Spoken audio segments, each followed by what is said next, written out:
Les comentaba que hoy quiero hablarle de priorizar las relaciones. ¿Sí? Sabemos que varias veces yo les he dicho desde acá un concepto que me quedó muy claro de un pastor que una vez nos enseñó, que el reino de Dios es un reino de relaciones. ¿Sí? Ya lo vemos desde la eternidad, Padre, Hijo y Espíritu Santo, en perfecta armonía, en perfecta relación. Vemos en la caída del hombre en pecado, vemos cómo esa relación se rompe e inmediatamente el plan de Dios es restaurar esa relación con el ser humano, ¿no? Y si podemos decir, ¿por qué tantos problemas, no? ¿Por qué tantos problemas en la familia, en los matrimonios, en las iglesias? Yo en mi casa no tengo, ¿no es cierto, Sandra? Pero sabemos que hay problemas, no solo en las casas, no solo en las familias, sino también en la iglesia, en la propia familia de Dios. Y muchas veces eso desanima. Y desanima a tal punto, como cantábamos una de estas canciones, de no quiero volver atrás. ¿Sí? Y en algún punto tenemos que tomar una decisión de que a pesar de lo que estemos pasando, decidimos seguir a Cristo. Creo que el martes en la reunión que estábamos con el estudio bíblico compartían Isaías 53:3, donde dice, hablando de Jesucristo, que Jesús fue despreciado y desechado entre los hombres. Y analizamos esta palabra, ¿no? Despreciado, que es tener en poca estima a alguien, hasta el punto de sentir odio hacia esa persona. Y desechado, no querer oír, descartar, abandonar, dejarlo solo, no taparse los oídos para no oír a alguien. Y vemos que cuando Jesús viene a la tierra, dice que Juan 1:1 arranca diciendo que Él vino a los de su propio pueblo y hasta ellos lo rechazaron. Y en este estudio veíamos que esta es una actitud constante de la humanidad hacia Jesucristo. Y la pregunta era, ¿cambió algo hoy? Y decimos que no, que excepto aquellos que son hijos de Dios, excepto aquellos que oyen las voces de Dios y responden a ese llamado, la constante sigue siendo tenerlo un poco y no querer oírlo. Y no querer oírlo implica también no querer obedecerlo. Y Jesús, a pesar de Él ya saber por estar en la eternidad, vivir en la eternidad, decidió venir a morir por nosotros y a rescatarnos a este mundo, a esta tierra. Y Él vino en forma humana y fue insertado en una familia. Por eso el concepto de familia. Después vamos a ver más adelante que este concepto de familia no es algo momentáneo que Dios usó para meterlo a Jesús en la familia, que esa familia lo criara, lo formara, le diera todo lo que tenía que tener para que Jesús pudiera cumplir con su misión. Sino que Jesús habla mucho más de eso y se nos habla más adelante de la familia de Dios, de la familia espiritual. Me encantó recién una cena de ella con su amiguita de Politano, la chiquitita, cuando llegaron, se abrazaron con un amor acá adelante. Y qué lindo es cuando sabemos que ese amor en Cristo no solamente está en mí, sino está en otro hermano, y eso se expresa a través del afecto, a través del servicio, a través del compartir algo, ¿no? Ahora, ¿qué tipo de familia tenía Jesús? Jesús venía de una familia resiliente. Cuando Jesús llegó, empezaron los problemas. ¿Sí? Hasta ese momento, María y José, si bien tenían algunas dificultades, como cualquiera de nosotros, pero cuando llega Jesús y María se entera de su embarazo, por obra y gracia del Espíritu Santo, ahí vemos que empiezan los problemas. Empiezan las tensiones, empiezan las crisis. Y esto nos habla de algo, ¿sí? Cuando Jesús viene a la vida de una persona, todo cambia. Pero también junto con ese cambio viene el conflicto. Porque no es gratis, hay oposición. Cuando Jesús llega a la vida de una persona, y creo que si me pongo a preguntarle a más de uno de ustedes, tendrán testimonios de que cuando ustedes realmente se tomaron en serio seguir a Jesucristo, los problemas empezaron, y especialmente en sus familias. Vemos en la familia de Jesús que Dios no le evitó los problemas, sino que les dio la capacidad de resistir y de superar esa adversidad. La familia de Nazaret tuvo muchos problemas. Entonces, por ahí lo que tenemos que sacar de la mente es: Jesús llega a mi vida y se terminan los problemas. No. Muchas veces, por causa de Jesús, van a venir problemas. La diferencia es el que Él te da la resistencia, la sabiduría, la gracia que necesitas para poder superarlos. Cuando hablamos de resiliencia, es un término moderno, no está en la Biblia, estamos hablando de la capacidad de sobreponerse a las presiones y dificultades y recuperarse de la adversidad. Cuando una persona logra eso, sale transformado. La Biblia habla de transformación. Cuando nosotros logramos en el Señor, con la gracia del Señor, con el poder de Dios, pasar por pruebas, por dificultades, por problemas de matrimonio, por problemas con los hijos, problemas ministeriales, problemas económicos, pero con la gracia del Señor lo logramos pasar, tu vida no vuelve a ser la misma. Tu vida es transformada. Das un paso más de madurez. Entonces, ¿qué cosas tuvieron que enfrentar la familia de Jesús? José tuvo que enfrentar la incertidumbre de si él era el padre o no de ese chico, de ese bebé. ¿Sí? ¿Recuerdan ese episodio donde el Señor tuvo que mandar un ángel porque él estaba dudando de todo lo que estaba pasando y él dice: si yo no estuve nunca con ella, ¿cómo puede ser que ella esté embarazada? Era algo inentendible. José, María y Jesús, siendo bebé, tuvieron que emigrar a otro país por la persecución de Herodes contra ellos. ¿Recuerdan esa parte? Cuando Herodes mandó a matar a los niños menores de 2 años y José recibió esa advertencia y se tuvieron que ir de su país escapando. José y María tuvieron que hacer frente al Jesús adolescente.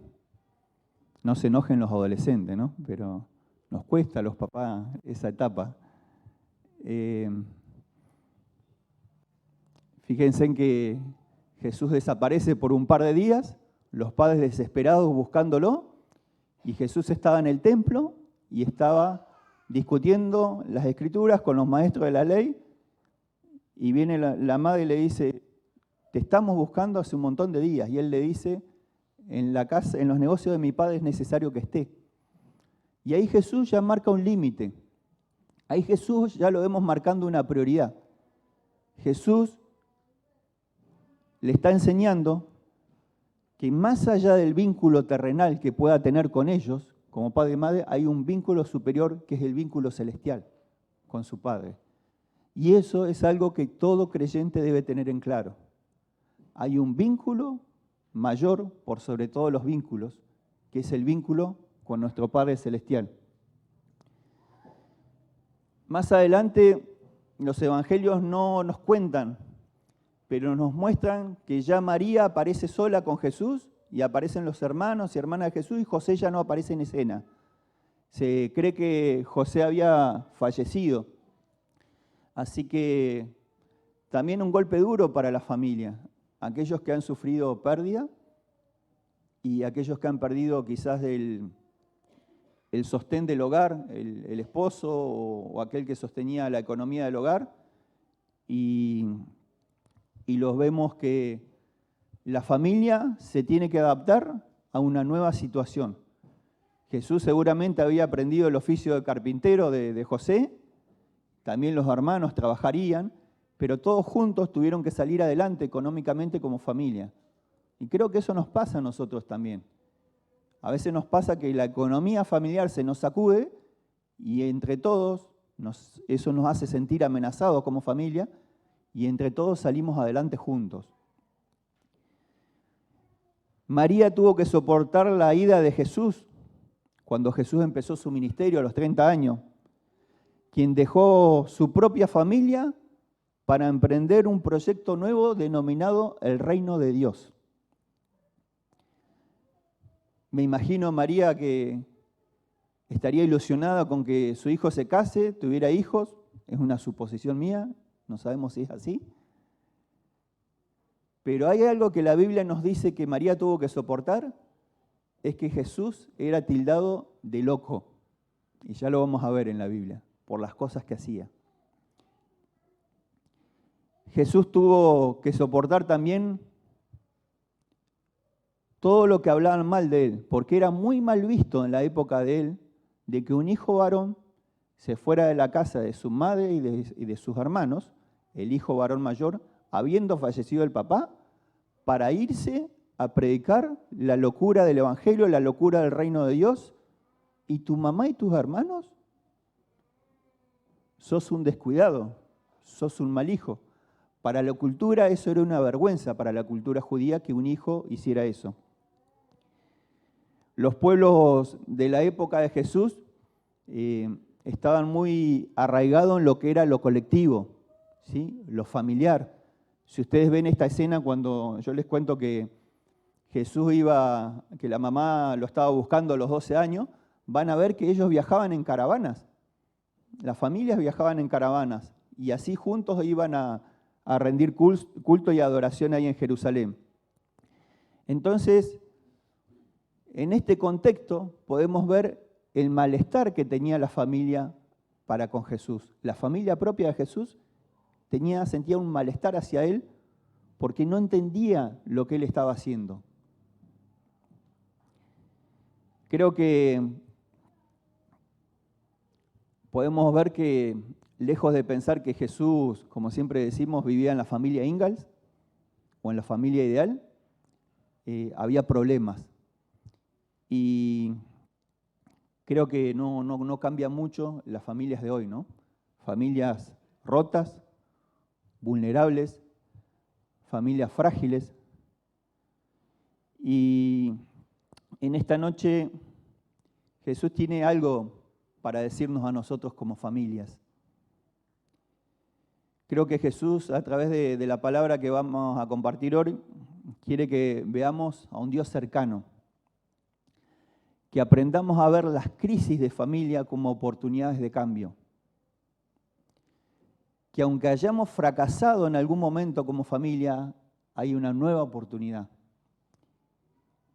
Y que cuando nosotros podamos lograr pasar por esas crisis con la gracia de Dios, va a haber transformación en nuestras vidas, transformación para bien. Vemos que Jesús ya de adulto, se ha predicado muchas veces, él se relacionaba con todo tipo de personas. Él no tenía problemas para relacionarse. Soldados, recaudadores de impuestos, fariseos, saduceos, leprosos, prostitutas, hombres influyentes, extranjeros, judíos, ricos, pobres, pescadores. Ahora, yo siempre me pregunté, y este texto me habló sobre este tema, ¿cuál era la prioridad de Jesús? ¿Cómo hacía Jesús para, en medio de toda esa actividad, en medio de tanta demanda de gente, en medio de tantas relaciones, cómo hacía Jesús para marcar la prioridad? Porque Jesús tenía 24 horas como vos y como yo. Y entendí esto, que la prioridad en la vida de Jesús estaba determinada por el propósito y su misión.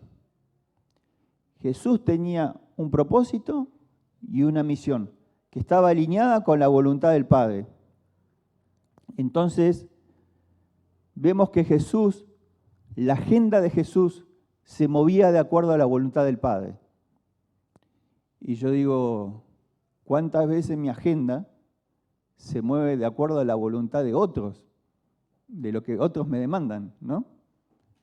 Y vemos que decimos, pero era fácil, ¿no? Era Jesús. Creo que para él tampoco era fácil. Miremos Juan, el Evangelio de Juan, capítulo 7, versículo 2 al 6. Juan 7, del 2 al 6. Yo le voy a leer la versión, traducción lenguaje actual, que nos habla de la desconfianza y la incredulidad que tenía su propia familia para con él. Dice, como se acercaban los días de la fiesta judía de las enramadas, en otra versión dice los tabernáculos, sus hermanos le dijeron, los hermanos de Jesús, los hermanos de sangre, les dijeron a Jesús, debe ir a Judea para que tus seguidores puedan ver las grandes obras que hace. Cuando uno quiere que todos lo conozcan, no hace nada en secreto. Deja que todo el mundo sepa lo que haces. Dijeron eso porque ni siquiera ellos creían, ni siquiera ellos le creían. Pero Jesús les respondió, aún no ha llegado el momento de que todos sepan que soy el Hijo de Dios. Para ustedes, cualquier hora es buena. Fíjense que acá ya empieza a haber una aspereza con los hermanos. Diciendo, Jesús, si vos decís que sos el Mesías, si vos decís que sos esto, si haces milagro, como la gente dice, que liberás endemoniados, que sanás personas, ¿por qué no te haces ver y lo mostrás? ¿Por qué no vas a Judea? Y Jesús se centró en su propósito. Él sabía que no era el tiempo, porque si iba ahí lo iban a matar. Y Jesús sabía que cuando el Padre dijera, ahora es, Él se tenía que mover. Qué importante es moverte en los tiempos de Dios. Hay veces que conoces la voluntad de Dios, pero hay veces que le pifiamos en los tiempos. Jesús nos muestra qué pensaba la familia de Él. La familia de Él pensaba que tenía un trastorno mental. Decía, mi hermano Jesús está loquito. ¿Parece exagerado? Marcos 3, 20, 21, la misma versión. Marcos 3, 20, 21. Fíjense en los que pensaban los hermanos de Jesús. Después de esto, Jesús regresó a la casa y era tanta la gente que volvió a reunirse que ni él, sus discípulos, podían siquiera comer. Tenía tanta demanda ministerial que no podía comer. Cuando los familiares de Jesús supieron lo que hacía, fueron para llevárselo, porque decían que se había vuelto loco.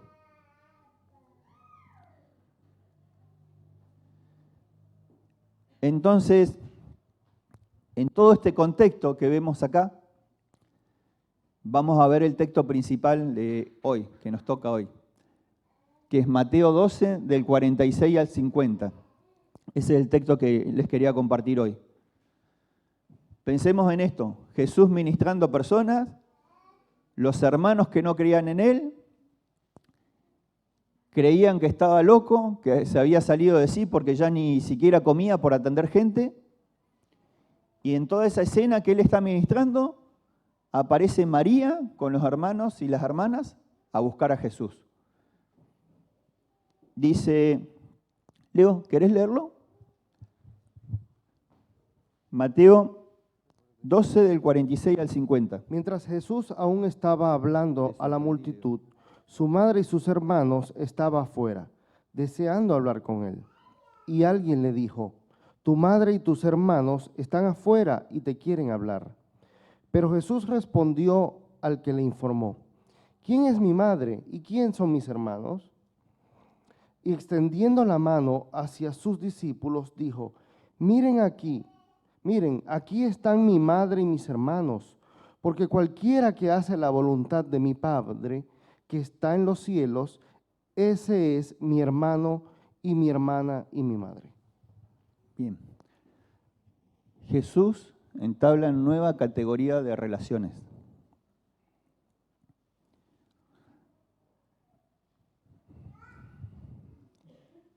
Vemos que Jesús ya siendo adulto, ¿se acuerdan cuando tenía 12 años? Cuando apareció José y María, él volvió. Pero acá volvieron a buscarlo y Jesús no se volvió con María y sus hermanos. Jesús siguió haciendo lo que Dios, el Padre, le había dicho que haga. Entonces Jesús nos muestra que Él estaba marcando una prioridad en la vida y una obediencia absoluta en el Padre. Algo para preguntarnos, ¿no? ¿Cuál es la prioridad en nuestra vida y en nuestras relaciones? ¿Todas nuestras relaciones y nuestras prioridades están alineadas a la obediencia de lo que Dios quiere para nosotros?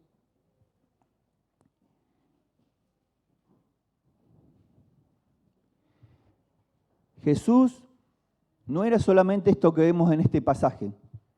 Jesús acá ministraba, pero Jesús también tenía tiempos de servicio, sanaba, enseñaba, tenía compañerismo, iba, como decía nuestro pastor, a fiestas de casamiento. Tenía amigos, Lázaro, Marta y María, donde él se sentía a gusto en esa casa. Él se podía relajar ahí. En un mundo hostil, él iba a esa casa porque él se sentía a gusto en esa casa. Y podemos pensar, si Jesús era exclusivista por tener esos amigos, ¿han conocido gente que celosa de la amistad? O, por ejemplo, los chicos que van a tener el casamiento, ¿no? Que se enojan porque no invitaron a toda la congregación. Obviamente que es imposible, ¿no? Entonces, Jesús no era exclusivista, pero él tenía que tener marcada bien en claro las prioridades y cómo iba a distribuir su tiempo en las relaciones que él tenía todos los días. Ahora, Jesús nos da a nosotros también esa libertad de elegir con quién relacionarnos. Entonces, debemos hacerlo sabiamente de acuerdo a los propósitos de Dios para nosotros. No sigas relacionándote con personas que no quieren tener relación con vos. Remándola, cuando de la otra parte no hay una disposición. Si bien uno puede insistir, y Dios siempre nos insiste, la relación tiene que ser de ida y vuelta. Hace poquito estuve con unos amigos y en la comida y en el asado me comentaban que se activó el club de mi infancia, el club de fútbol de mi infancia, cuando yo era chico y vivía en kilómetro 5, y que nuevamente van a empezar a revivir el club, ¿no? Y bueno, ya me la veo venir, ¿no? Hay que pagar una cuota, hacer empanadas, juntarse, qué sé yo, los que éramos así chiquitos, llegamos así rengueando, no podemos hacer partido, no, todo un club de amigos, ¿no? Y pensaba en esto, ¿no? Digo, ¿está mal?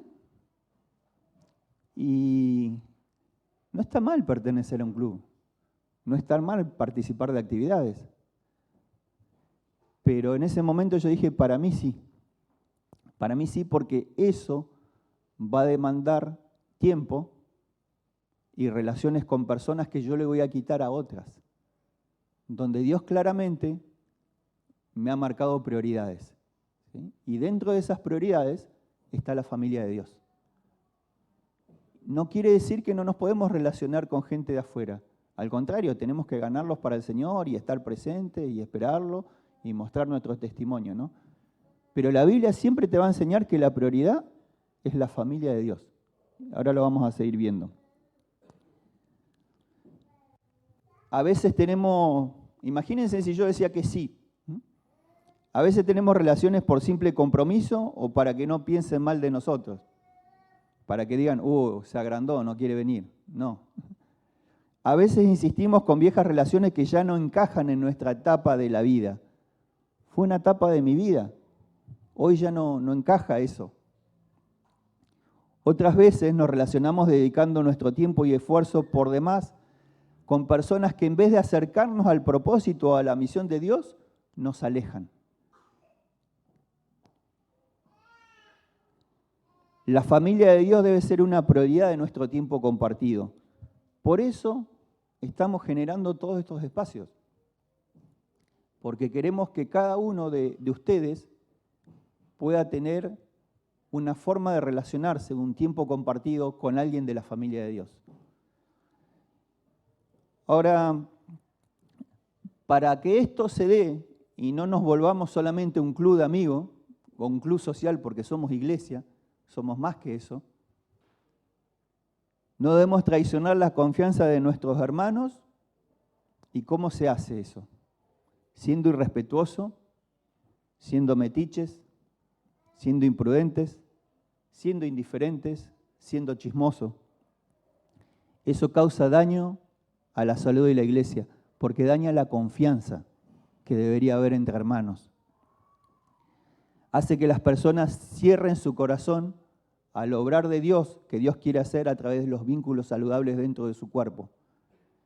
Entonces, nuestra tarea es crear un ambiente de confianza, amistoso y respetuoso, donde nos podamos ministrar los unos a los otros. Y eso no es solamente una tarea del pastor y de nosotros, es una tarea de cada creyente, de cada hijo de Dios. Lo que nos une es algo mucho más grande que todos nosotros. Le dije, no somos un club de amigos solamente. Nos une Jesucristo mismo, nos une su Espíritu. Y si veniste por primera vez o todavía no entendés algunas cosas, decís, qué pesado, otra vez Jesucristo. Y sí, te vamos a hablar de Jesucristo. Muchos de nosotros no estaríamos entregando nuestra vida en servicio a Dios si Jesucristo no valiera la pena. Hace 25 años, más o menos 26 años, que decidí servir a Jesucristo porque entendí que valía la pena. Quizás no todos lo entienden y creo que volviendo a esta escena donde Jesús estaba en la casa de Pedro, se cree que era la casa de Pedro, ministrando a estas personas, y llegan los hermanos, ¿no? Saben que los hermanos Jesús tenían nombre. Ahí se cae la teoría de la virginidad de María por siempre, ¿no? Eterna. Los evangelios nos muestran que María, después de Jesús, tuvo más hijos y tenían nombres. Jacobo, José, Simón, Judas, no Judas el Iscariote, y tenía otras hermanas. Entonces le dice, Jesús, tu madre y tus hermanos te buscan allá afuera, ¿eh? Fíjense en que ni siquiera querían entrar para no hacerse cómplice de la locura de Jesús. Y no querían entrar para no sentirse avergonzados por lo que Jesús estaba haciendo. Y Jesús dice esto, ¿no? ¿Quiénes son mi madre y mis hermanos? Me imagino si sería mi mamá y hubiese escuchado esas palabras, ¿no? Se le revolvería el estómago, ¿no? Diciendo, estás negando a tu santa madre, ¿no? Y creo que si Jesús no hiciera esta aclaración, podíamos verlo como una falta de respeto a su mamá. Pero Jesús hace esta aclaración, ¿no? Jesús dice, estos, los discípulos, los que hacen la voluntad del Padre, son mi madre, son mis hermanas, son mis hermanos. Y en eso estás vos. Si estás haciendo la voluntad del Padre, considerate parte de la familia de Dios.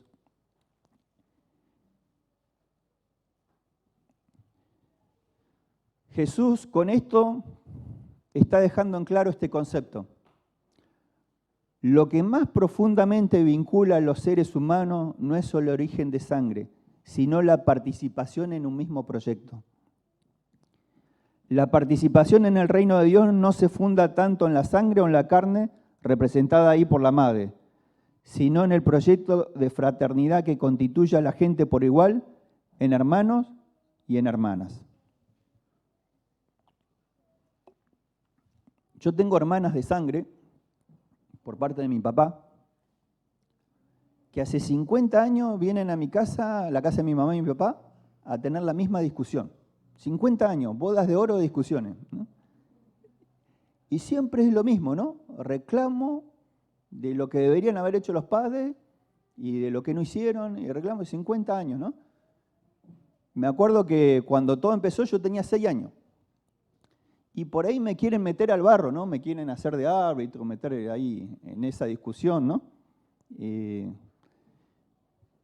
Y podía pensar en esto, ¿no? ¿Por qué no me involucro yo en eso?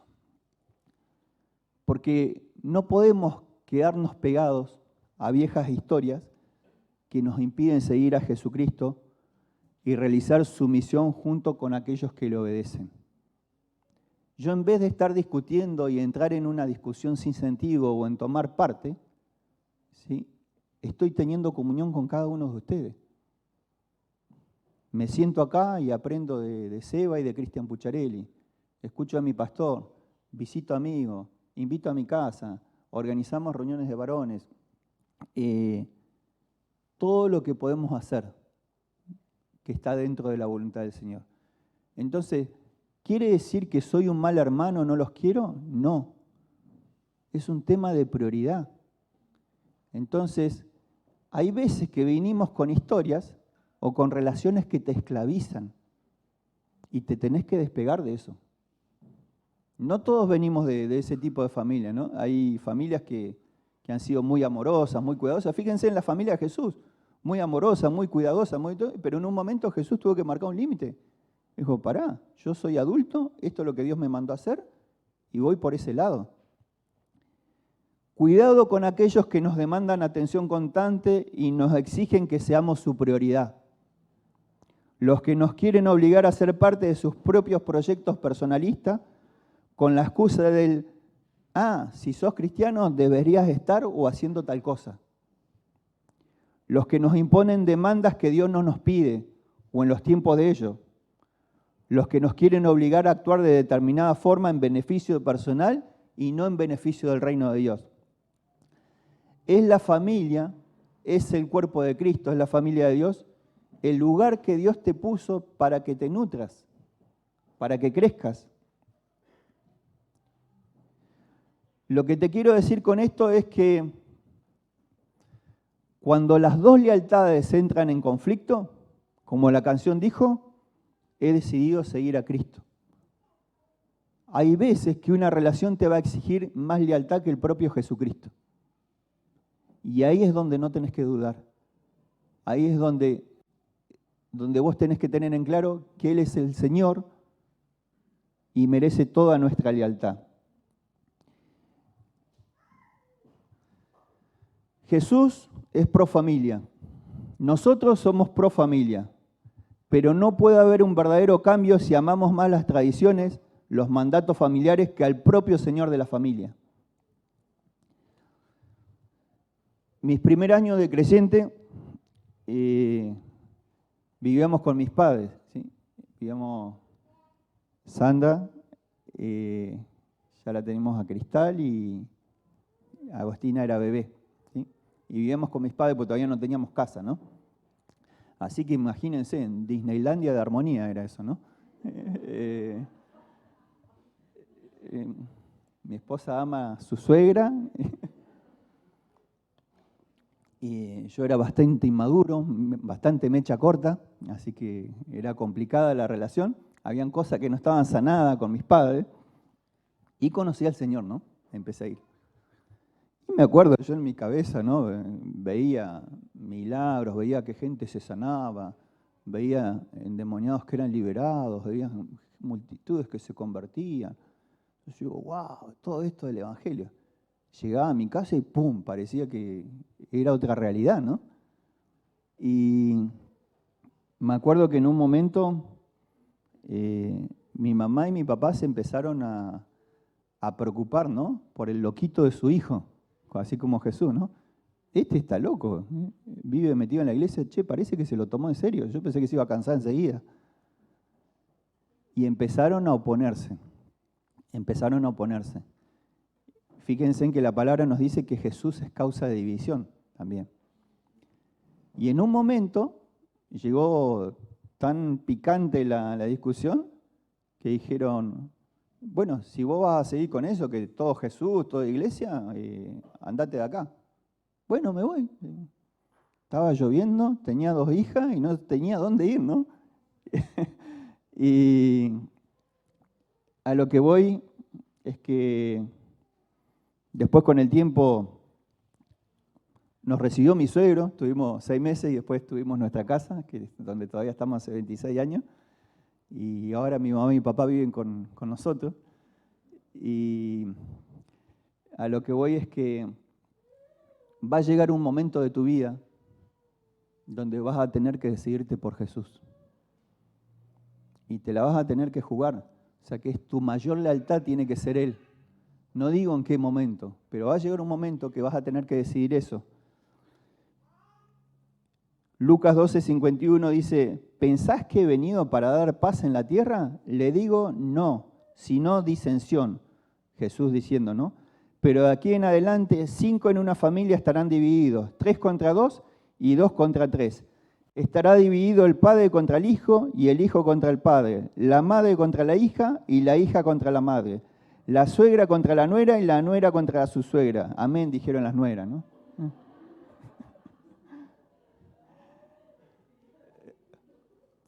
Vemos que ya hace 2000 años la venida de Jesús a una familia causaba división. Ahora decimos, bueno, Jesús, bajá un poco la pata porque no va a quedar ninguna familia en pie si vos seguís así, ¿no? Fíjense lo que dice Jesús, me encanta, Lucas 14:26. Si alguno viene junto a mí y no odia a su padre, a su madre, a su mujer, a sus hijos, a sus hermanos, a sus hermanas, y hasta su propia vida, no puede ser discípulo mío. Pará, Jesús, le estaba apagando el fuego con nafta. Jesús sabía lo que decía. Fíjense en que ahí la palabra estaba traducida como odiar, ¿no? Sabemos que la Escritura no nos manda a amar hasta a nuestros enemigos, ¿no? Pero ahí la mejor traducción es amar menos o preferir. Y dice, si ustedes prefieren a su padre o a su madre más que a mí, o si prefieren a sus hijos o a su hija más que a mí, no merecen ser míos. Lo que Jesús estaba demandando es lealtad absoluta. Y es lo que sigue demandando ahora. Ahora, Jesús invita a todo el mundo a ser parte de su familia espiritual, de la familia íntima. Hasta su propia familia tuvo que entender que con los lazos de sangre y familiares no es suficiente para ser salvo. Que hayas nacido en una familia cristiana no te hace salvo.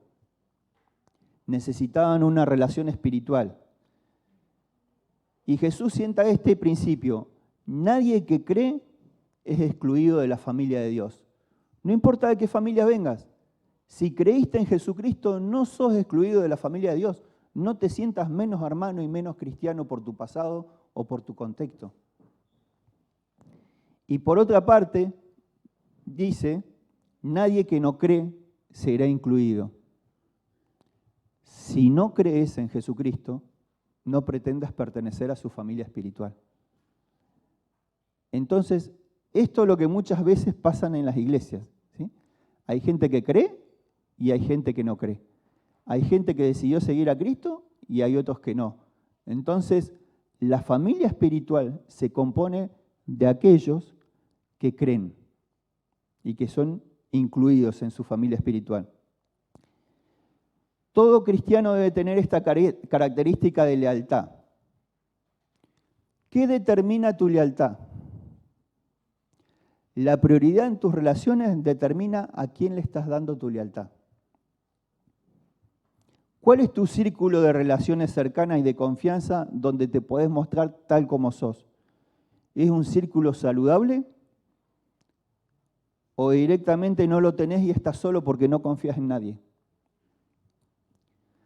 Cuando digo saludable no es alguien que se comporta bien, un grupito que está libre de libertinaje, porque hay gente que tiene buena conducta. Si no te hablo de este grupo de personas que han recibido el perdón de sus pecados y te impulsan y te animan a que vos cumplas también con el propósito de Dios. Son aquellos hijos de Dios, aquellos hermanos tuyos, que con su vida vos los ves que están obedeciendo al Señor. Con esos te tenés que vincular íntimamente. Elegí bien quién te va a acompañar para que juntos hagan la voluntad de Dios. Esa es tu verdadera familia espiritual. Jesús se entregó por nosotros sin reservas. Nosotros también tenemos que entregarnos sin reservas por Él, a su causa. Y voy terminando. Muchas veces, quizá alguno está pensando, suena todo muy lindo, ¿no? Pero yo iba a una iglesia o acá mismo, cuando más necesité me dejaron solo. Pasa. Mirá la cruz. Muchos del círculo de Jesús, cuando estaban en la cruz, huyeron. Otros de lejos miraron tibiamente, por temor quizás. Los incondicionales como María y Juan estuvieron al pie de la cruz. Y fíjate que ahí también Jesús establece prioridad de relación. Juan, he ahí tu madre. María, he ahí tu hijo. O sea que a Jesús le importaba a su familia, pero Jesús también estaba hablando que la relación espiritual es la que va a perdurar eternamente. Entonces, vemos que quizás al final de tu vida, en tus momentos de soledad, solamente estaban unos pocos que te aman y también estaban los que te odian, como Jesús. Pero una vida rendida nunca va a pasar desapercibida, ni nunca va a vivir en vano, ni va a morir en vano. Eso es lo que te ofrece el Evangelio. Eso es lo que te ofrece Jesucristo. Algunos huyeron en tiempos difíciles, pero Jesús no se resintió con ellos, porque Él sabía que estaba cumpliendo con su propósito y el Padre estaba ahí. No reproches más en tu corazón cuando te dejaron solo en el momento que más necesitabas. ¿Sabes por qué? Porque eso permitió que descubrieras que Dios estaba ahí. Eso permitió que vos entendieras que nunca más vas a estar solo y que ningún ser humano es suficiente para llenar ese vacío, esa soledad y ese sentimiento que necesitas de protección y de seguridad. Solo en Jesús. Dios te dio una familia espiritual y quizás te podemos fallar porque somos humanos, ¿no? Pero la familia espiritual de Dios es su proyecto eterno, no es un invento nuestro, no es invento del pastor para que juguemos a los amigos, ¿sí? Es mucho más grande que eso. Así que los invito a que se pongan de pie, si los de la alabanza quieren pasar y cerrar con una adoración. Les vuelvo a repetir lo que le dije en un primer momento. Yo sé que, no sé si ahora o en un tiempo atrás, muchos de ustedes han pasado por tiempos difíciles, cosas familiares duras, y han tenido ganas de volver atrás. Y creo que la familia de Dios está para esto. Primeramente el Señor, pero la familia de Dios está para apoyarte y decirte que no estás solo. Que mires a un Dios cercano y que aprendas a ver esas crisis como una oportunidad de cambio. Que esas crisis no van a destruir tu vida, no van a destruir tu familia, sino que es la oportunidad que Dios te está dando para cambiar y para mostrarte su gracia y su poder. Así que la invitación es esta, ¿no? Cumplamos nuestro propósito priorizando nuestras relaciones. Amén, amén, iglesia. Oramos. Señor, te quiero agradecer por la vida de mis hermanos, Señor. Pero te quiero pedir especialmente por aquellos, Señor, que están luchando en sus corazones, en sus vidas, en sus matrimonios, en sus relaciones con sus hijos, Señor, en sus casas. Señor, te quiero rogar, Señor, por aquellas congregaciones que todavía no han podido, Señor, desarrollar vínculos sanos de confianza, Señor, y que hoy están en crisis. Te pido, Señor, para que vos nos ayudes a priorizar nuestras relaciones, Señor, a asociarnos con aquellos que nos van a impulsar hacia tu propósito, Señor, hacia hacer tu voluntad, Señor. Que podamos tener ojos abiertos espirituales para ver, Señor, y reconocer aquellos mis hermanos, mis hermanas que hacen tu voluntad, Señor. Señor, para que juntos podamos seguir avanzando, Señor, y que también podamos seguir proclamando que esta invitación está abierta para todo aquel que cree, Señor. Todo aquel que cree puede ser incluido en esta familia de Dios, Señor. Pero también, Señor, no tener temor de decir que aquel que no cree, Señor, queda excluido de la familia de Dios, Señor. Ayúdanos, Señor, a hablar la verdad en amor en todo tiempo, Señor. Bendice esta congregación, Señor, bendice nuestro pastor, bendice cada hermano, Señor, cada familia, cada matrimonio aquí representado, Señor. Que hoy podamos salir con nueva fuerza, Señor, Señor, con nueva esperanza, con ánimo, Señor, y que cada uno pueda encontrar a aquel hermano en quien, Señor, no sentirse solo, sino desarrollar un vínculo, Señor, de amor fraternal, Señor. En el nombre de Jesús. Amén.